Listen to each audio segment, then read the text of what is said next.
अस्सलाम वालेकुम। आज हम देखेंगे फार्माकोलॉजी के अंदर कि थ्रोम्बस को ब्रेक करने के लिए आप कौन कौन सी ड्रग्स यूज़ कर सकते हैं। थ्रोम्बस को ब्रेक करने के लिए जो ड्रग्स यूज़ होती हैं वो एंटीकोआगुलेंट्स भी यूज़ होती हैं और एंटीप्लेटलेट्स भी यूज़ होती हैं। आज हम पढ़ेंगे एंटीप्लेटलेट्स के बारे में। तो एंटीप्लेटलेट्स जो यूज़ होते हैं वो क्या करते हैं कि एक्टिवेटेड प्लेटलेट को इनएक्टिवेट कर देती हैं, जिसकी वजह से जो है प्लेटलेट्स बाइंड नहीं कर पाते एक दूसरे से। जब प्लेटलेट्स बाइंड नहीं करेंगे तो वहाँ प्लेटलेट का प्लग नहीं बनेगा। एंटी प्लेटलेट्स के अंदर फर्दर क्लासिफिकेशन है, वो हम 1 बाय 1 पढ़ेंगे कौन कौन से ड्रग्स यूज़ होती है इसके अंदर। थ्रोम्बस को ब्रेक करने के लिए सेकंड जो है वो है एंटीकोएगुलेंट्स होते हैं। एंटीकोएगुलेंट्स में क्या करना होता है कि उसने फाइब्रिन को तोड़ना होता है, फाइब्रिन को थ्रोम्बस में फॉर्मेशन नहीं होने देना। इसके लिए हम हेपारिन यूज़ करते हैं, वारफरिन यूज़ करते हैं और बाकी भी इसके अंदर ड्रग्स हैं। थर्ड जो चीज़ है वो है एंटी थ्रोम्बिक थ्रोम्बोलिटिक। थ्रोम्बोलिटिक वो होती हैं जो कि बहुत ही ज़्यादा तेज़ तरीके से जो है फौरी तरीके से जो है थ्रोम्बस को डिज़ोल्व करता है। इसमें टीपी आते हैं, यूरोकाइनेज और स्टेप। एंटी प्लेटलेट ड्रग्स को पढ़ने से पहले हमें थोड़ा सा प्लेटलेट का जो मैकेनिज़्म ऑफ एक्शन होता है in the formation of thrombus वो क्या होता है वो हमने देखना है। सबसे पहले मैंने ये बनाया है एक एंटी प्लेटलेट बनाया है। प्लेटलेट के अंदर लिपिड की लेयर होती है। जैसे ही आपकी वेसल्स जो होती हैं, सपोज करें वेसल्स है यहाँ पे, ठीक है, अगर यहाँ पे कोई डैमेज हो जाता है, रप्चर हो जाती है, तो फ़ौरन से सबसे पहले प्लेटलेट का प्लग बनेगा। उसके लिए क्या आएंगे कि प्लेटलेट जो है वो वॉन विलिब्रेंट फैक्टर जो है वो एक्टिवेट होगा। एक्टिवेट होके उसने क्या करना है कि उसने प्लेटलेट को जो है ना वो एक्सपोज करना है। प्लेटलेट्स में क्या क्या चेंजेस आएंगे। प्लेटलेट के अंदर लिपिड की लेयर होती है। लिपिड्स ने जो है वो बनाना है एराकिडोनिक एसिड। एराकिडोनिक एसिड जो है ना वो कन्वर्ट होगा प्रोस्टाग्लैंडिन H2 से by COX-1 enzyme. Arachidonic acid जब कन्वर्ट होगा प्रोस्टाग्लैंडिन H2 से, तो प्रोस्टाग्लैंडिन ने फर्दर जाके बनाना है थ्रोम्बोक्सिन A2। थ्रोम्बोक्सिन A2 जो है वो प्लेटलेट से रिलीज़ होगा और रिलीज़ होने के बाद उसने जाके नए प्लेटलेट्स को एक्टिवेट करना है और एग्रीगेट करना है। इस तरह से जो है वो नए प्लेटलेट्स आएंगे। बहुत ही मुख्तलिफ़ किस्म के ग्रैन्यूल्स निकलते हैं, उसमें ADP भी होता है, उसमें और भी ग्रैन्यूल्स होते हैं जो कि जाके प्लेटलेट को एक्टिवेट करते हैं। हमने करना है कि हमने कौन सी ड्रग कहाँ पे यूज़ करनी है। सेकंड जो है वो ये है कि जब ग्रैन्यूल्स प्लेटलेट्स निकालेंगे तो वो ग्रैन्यूल्स जाके दूसरे प्लेटलेट को किस तरह एक्टिवेट करेंगे। ADP आया है, ADP ने आके प्लेटलेट के P2Y12 रिसेप्टर के साथ बाइंड करना है और बाइंड करके जो है इसने एक चेंजेस लानी है। वो क्या चेंज लानी है कि इसने प्लेटलेट के अंदर ग्लाइकोप्रोटीन 2B3A रिसेप्टर को जो है वो बाहर से एक्सपोज कर देना है। जैसे ही ये एक्टिवेट होगा ग्लाइकोप्रोटीन 2B3A जो है वो बाइंड करेगा दूसरे प्लेटलेट के ग्लाइकोप्रोटीन 2B3A वाले रिसेप्टर के साथ बाय फाइब्रिनोजिन। यहाँ पे फाइब्रिनोजिन आएगा। फाइब्रिनोजिन जो है वो इंटरलिंक करेगा बिटवीन प्लेटलेट्स, इस तरह से ये बाइंड करेंगे। तीसरा तरीका जो है इसके अंदर वो ये होता है कि फास्फोडाइस्ट्रेज एंजाइम जो है वो CAMP को AMP में कन्वर्ट करता है, जिसकी वजह से कैल्शियम लेवल ज़्यादा होगा। कैल्शियम लेवल जब ज़्यादा होगा तो वो एक्टिवेट करेगा प्लेटलेट्स को। ओके, अब हमने क्या करना है, सबसे पहले हम देखते हैं कि कौन सी ड्रग होती हैं और किस तरह काम करती हैं। पहली ड्रग हम बात करते हैं एस्पिरिन, जो कि बहुत ही इंपॉर्टेंट है और आपका बहुत ही इंपॉर्टेंट UQ आता होता है इसका। एस्पिरिन जो है उसने क्या करना है कि जब एराकिडोनिक एसिड कन्वर्ट होगा प्रोस्टाग्लैंडिन H2 में, तो इसको कन्वर्ट नहीं होने देना COX-1 को इनहिबिट करके। ये COX-1 एंजाइम को इनहिबिट करता है प्लेटलेट्स के अंदर, जिसकी वजह से थ्रोम्बोक्सिन नहीं बनेगा। थ्रोम्बोक्सिन नहीं बनेगा तो न्यू प्लेटलेट एक्टिवेट नहीं होंगे। इस तरह से प्लेटलेट की एक्टिवेशन को रोक देगा। फिर उसके बाद हम बात करते हैं ड्रग्स जो कि ADP को बाइंड होने से रोकती हैं P2Y12 रिसेप्टर के साथ। क्योंकि ये जो ड्रग है ये इसके साथ बाइंड कर जाती है और जब बाइंड करती है तो रिसेप्टर अवेलेबल नहीं होता ADP के लिए। P2Y12 को इनहिबिट करता है रिसेप्टर को। इसमें कौन कौन से ड्रग आएंगे, इसमें क्लोपिडोग्रेल, टिकाग्रेलर, टिक्लोपिडीन एंड प्रासोग्रेल। इसके अंदर ये ड्रग्स जो हैं बहुत इंपॉर्टेंट हैं और ये ड्रग्स जो है बहुत कॉमनली यूज्ड है। उसके बाद हम बात करते हैं थर्ड क्लास की। उसमें है कि ग्लाइकोप्रोटीन 2B3A जो रिसेप्टर है उसको इनहिबिट करना। इसको इनहिबिट किस तरह करेंगे, इसके लिए डिफरेंट ड्रग यूज़ होंगी। वो कौन से हैं? एप्सिक्सामेब है, एपिफिबाटाइड है, अटारोफिबेन है। ये ड्रग्स जो हैं आईवी यूज़ करते होते हैं और ये बिफोरिन से काम करती हैं। थर्ड जो क्लास है इसमें वो है फास्फोडाइस्ट्रेस की इनहिबिटर्स। फास्फोडाइस्ट्रेस इनहिबिटर्स जो है क्या करेंगे कि सीएमपी को एएमपी कन्वर्ट नहीं करेंगे। सीएमपी ज़्यादा हो जाएगा, सीएमपी ज़्यादा होगा तो कैल्शियम लेवल जो है कम हो जाएगा। कैल्शियम लेवल कम होगा तो वो न्यू प्लेटलेट्स को एक्टिवेट और एग्रीगेट नहीं करेगा। इसमें सिलोस्टाजोल और डायपाराडामोल ये 2 ड्रग्स हैं जो कि इम्पॉर्टेंट हैं।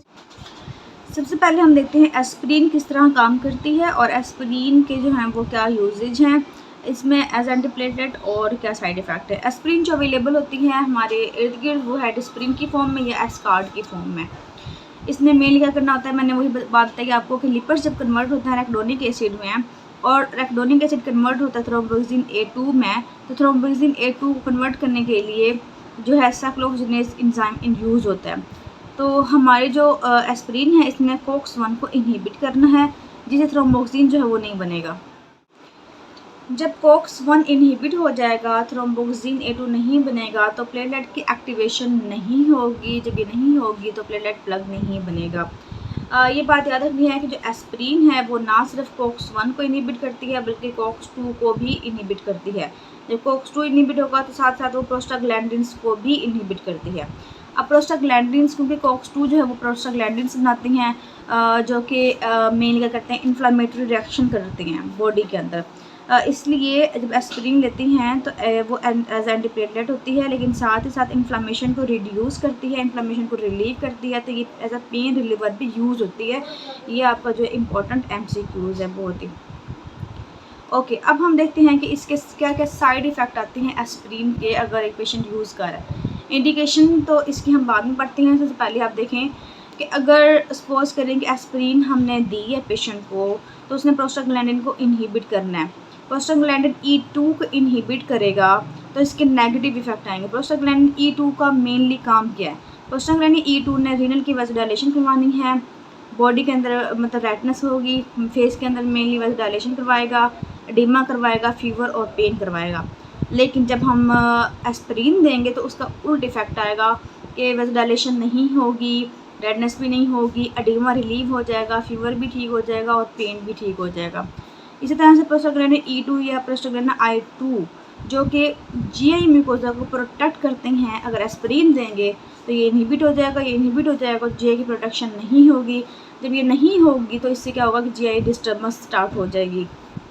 फिर हमने बात की कि थ्रोम्बोक्सिन A2 को जब इनहिबिट करना है तो प्लेटलेट की जो एक्टिवेशन करवाता है ये एक्टिवेशन नहीं होगी।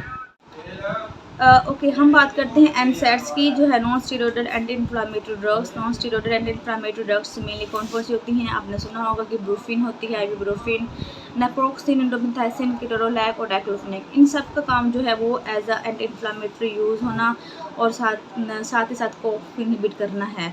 लेकिन एस्पिरिन भी जो है वो एक NSAID है, ठीक है।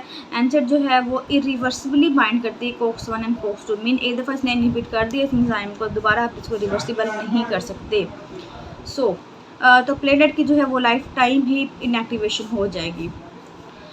जितने भी NSAIDs हैं वो सारे के सारे ब्लीडिंग करवाती हैं, ठीक है, और साथ साथ जितने भी NSAID हैं वो पेन और इन्फ्लामेशन को रिड्यूस करते हैं। ये बात याद रखनी है कि जो एस्पिरिन है वो बाइंड करती है इरिवर्सिबली, जबकि बाकी जो NSAIDs होते हैं वो रिवर्सिबली बाइंड करते हैं COX-1 एंड COX-2 से, उसको इनहिबिट करते हैं। ये भी आपका बहुत इंपॉर्टेंट MCQs है। देन हम बढ़ते हैं कि एस्पिरिन के यूजेस क्या क्या हैं। एस्पिरिन जो है यूज़ होती है कोरोनरी डिजीज़ के अंदर। आपको पता है कि एक्यूट MI हो जाए या अंजाइना हो तो इस कंडीशन में अंदर से कोई थ्रोम्बस बना होता है, उसको डिज़ोल्व करने के लिए, उसको रिड्यूस करने के लिए हम एस्पिरिन को यूज़ करते हैं। या फिर स्ट्रोक हो जाए, स्ट्रोक में क्या होता है कि हमारी जो ब्रेन है उनकी वेसल्स के अंदर कोई ना कोई थ्रोम्बस होता है या फिर प्लग बना होता है, उसको ठीक करने के लिए हम जो है स्ट्रोक में भी यूज़ करते हैं। अब हम बात करते हैं एडवर्स इफेक्ट्स की। तो एडवर्स इफेक्ट्स आपको पता ही हैं जो कि हम पढ़ चुके हैं पहले, और कुछ और भी हैं वो भी याद करने हैं। सबसे इम्पोर्टेंट तो यही है कि जितने भी एंटीप्लेटलेट एंटीकोगुलेंट्स पढ़ेंगे उनके सबका मेन इफेक्ट जो होगा, साइड इफेक्ट होगा ब्लीडिंग। सेकंड हमने कहा कि क्योंकि प्रोस्टाग्लैंडिन I2 जो है वो प्रोटेक्ट कर रहा था गैस्ट्रिक म्यूकोसा को, अगर हम एस्पिरिन देंगे तो वो इनहिबिट हो जाएगा, तो वहाँ पे गैस्ट्राइटिस या वहाँ पे अल्सर बन जाएंगे, क्योंकि उसकी प्रोडक्टिव लेयर जो है वो ख़त्म हो जाएगी।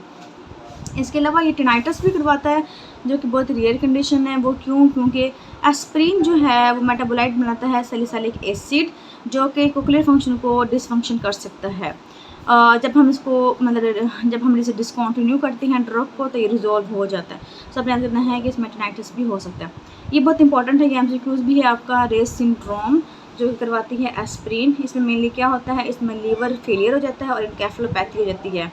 मेनली किन में होता है, बेबीज़ बच्चों में ज़्यादा होता है।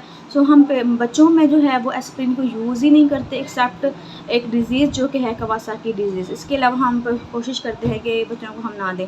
इसी तरह से एस्प्रिन के जो है वो साइड इफ़ेक्ट ज़्यादा है। बहुत से लोग जस्ट हेडेक के लिए यूज़ करते हैं, एंटी इन्फ्लामेटरी यूज़ करते हैं, या तो फीवर के लिए यूज़ करते हैं, लेकिन ये ब्लीडिंग करवाता है, ब्लड की थिनिंग करवाता है। सो ये अपनी बात याद रखनी है कि जो है एस्प्रिन को हम विदाउट इंडिकेशन यूज़ नहीं करते। ओके, हमने सेकंड जो ग्रुप पढ़ा था क्लासिफिकेशन में, उसमें है कि P2Y12 रिसेप्टर के इनहिबिटर। ये जो इनहिबिटर होते हैं ये रिसेप्टर के साथ इरिवर्सिबली बाइंड करते हैं। इसमें कौन कौन सी ड्रग्स हैं, इन जो ये जितनी भी क्लास है, इस क्लास को हम कहते हैं थाइनोपाइरिडीन्स। थाइनोपाइरिडीन्स जो है वो ये मेनली 3 ड्रग्स हैं। इसमें है टिक्लोपिडीन, क्लोपिडोग्रल और प्रासोग्रल, ठीक है। और टिकाग्रेलर जो है वो इसके अलग में आती है, ठीक है।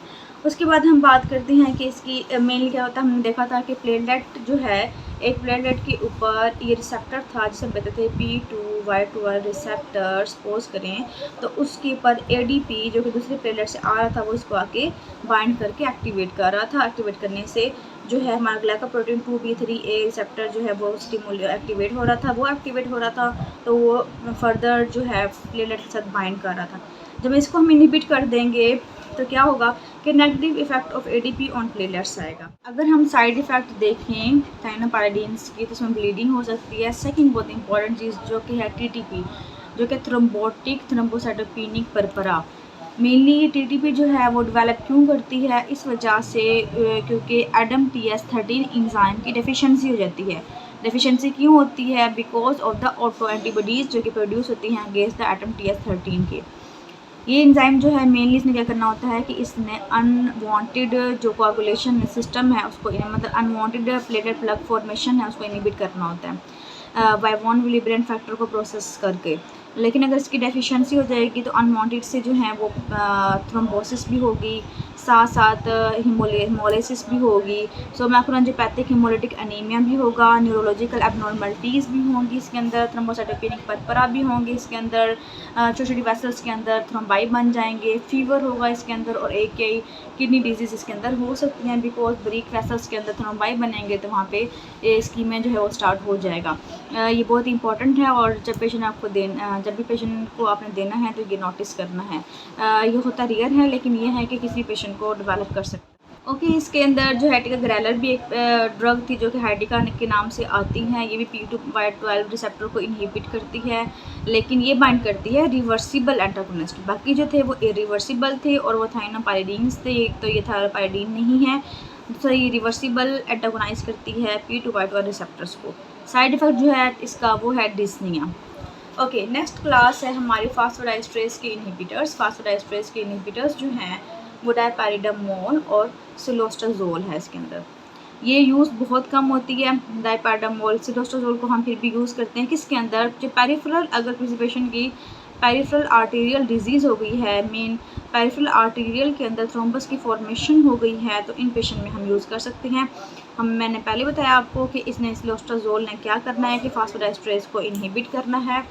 ओके, फास्फोडाइस्ट्रेस को इनहिबिट करेगा तो CMP लेवल ज़्यादा हो जाएगा, क्योंकि CMP जो है वो AMP में कन्वर्ट नहीं होगा। CMP लेवल ज़्यादा होगा तो कैल्शियम जो है वो कम हो जाएगा, कैल्शियम कम होगा तो प्लेटलेट की एक्टिवेशन। डायपैराडामोल ड्रग जो है वो एडिनोसिन की सेल्स में अपटेक को भी ब्लॉक करता है, तो फिर इसकी मतलब ये है कि सेल में नहीं जाएगा तो बॉडी के अंदर ज़्यादा हो जाएगा एडिनोसिन वेसल्स के अंदर ज़्यादा होगा तो वो वैसोडाइलेशन करवाएगा। सो इसलिए हम डायपैराडामोल को यूज़ नहीं करते, लेकिन हम फिर भी इसको एस्प्रिन के साथ यूज़ कर सकते हैं। साइड इफ़ेक्ट जो हैं इसके वो क्या क्या हैं, क्योंकि बताया भी कि डायपैराडामोल अगर एडिनोसिन जो है ज़्यादा कराएगा तो वैसोडाइलेशन होगी, तो वैसोडाइलेशन के ही साइड इफ़ेक्ट होंगे कि इससे हेडेक होगी, फ्लशिंग होगा और हाइपरटेंशन होगी। ओके, जो लास्ट हमारा ग्रुप है वो है क्लास 2 ग्लाइकोप्रोटीन 2B3A रिसेप्टर्स के ब्लॉकर, जिसमें एफसिक्सामैब आता है, एप्टिफिबाटाइट आता है, टायरोफिबेन आता है। मेनली जो यूज़ करते हैं हम इसको आईवी यूज़ करते हैं और एक्यूट कोरोनरी सिंड्रोम के अंदर या स्टंटिंग के अंदर यूज़ करते हैं। साइड इफ़ेक्ट क्या है इसका? ब्लीडिंग है, ब्लीडिंग से सारा ही क्या सबका ही साइड इफ़ेक्ट साथ साथ थ्रोम्बोसाइटोपेनिया भी करवाता है।